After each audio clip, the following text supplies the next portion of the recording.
Well, hey neighbors, and welcome to the Shed Shop. This edition of How To. In this video, I'm going to show you how to pressure vacuum test your MS200T after a rebuild. Now, the saw is apart, but the way I'm testing this can be done with the saw together. When you have this over, however, it is very, very hard to get a slide back behind your muffler. It's very difficult to get anything behind your muffler, so you almost always got to have your tank off on this saw. Now, I have done it. I've made custom cut ones. You can custom cut them to fit different mufflers, okay, neighbors, or different places, okay. I was looking for one that's small like this saw. I have one here. Well, this one's not exactly smallest, but you can cut them to fit that, and then work it in there, and you can do that, okay. But for my purpose, I want to make sure everything's good on this saw. So basically, I've put my slide behind my muffler. Now, again, I could have put my whole handle on here like this, but I had an aftermarket boot. I ordered some different aftermarket boots to try out. I've never found one I like. And the reason why is just like this one. It's plastic. It's shiny. It's terrible. And plus, it leaks. This is a brand new aftermarket boot for this saw, and it leaks.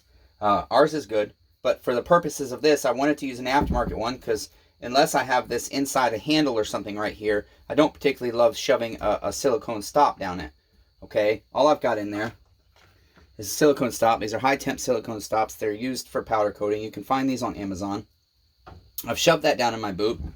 I've put a used spark plug in because I'm going to take it back out. I've blocked off my muffler port. And the main thing I'm concerned about is I want to make sure my crankshaft seals are good. The saw was recently rebuilt, and the crankshaft seals also look very lightly used. And I want to check my crankshaft gasket. I don't know if it was replaced or not. I cannot tell. I just know it's OEM Stihl. That's all I know. I can tell by the color, and I can tell by the lettering that I can see just the little bits that are sticking out that it is an OEM crankcase gasket. And so then I've just hooked up my impulse hose, and I'm going to go right through that to apply vacuum pressure. And now basically, neighbors, I've already done this because I do like to let it sit for several minutes and watch it. Okay, so first I applied vacuum. And it's different. I don't know what the service manual on a little 40cc saw is, but I think on any chainsaw, I like to go to about 7.5 pounds. And then you just watch that. 5 pounds, if you do 5 pounds, you got to let it hold for at least an hour or more. And so at 7.5 pounds, I like to watch it hold. And then my vacuum was good, so I switched to pressure. And that's when your soapy water comes in, okay? Because I'm going to show you, like if this was our regular intake boot and we sprayed it right here. Okay, neighbors, it might not present now. Whoops, I got my gauge wet. See, now that I want to show you the soapy bubbles, they will not present.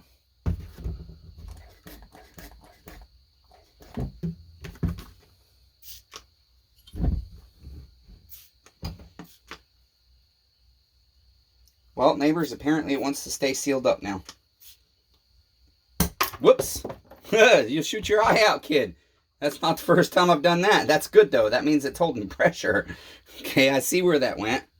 We'll try that again, neighbors. A little humor here. I'm glad it didn't hit you in the face. I hope everybody in the audience back there in the back row is okay. And so, yeah, that intake boot now, too, is holding. It wasn't earlier. But basically, I like to use oil usually on crankshaft seals because I've had soapy water not present the bubbles. And then I'll just spritz some oil in there. But for this purpose, I'm just going to spray it with soapy water. I'm sorry, my thing is not wanting to stick anymore. I probably got soapy water behind my silicone on my plastic. If it was rubber, that would stick better. But I just spray it. I'll fill my crankshaft seal there with soapy water. And I'll watch it for a minute. And I don't see no bubbles. And then I'll do the same thing. We'll just spritz all the way around our crankcase gasket with 7 pounds of pressure. And we're just checking for bubbles, like you're blowing bubbles. Here, let me loosen this just a little bit so you can see what I'm talking about. Here we go, neighbors. There we got a whiz.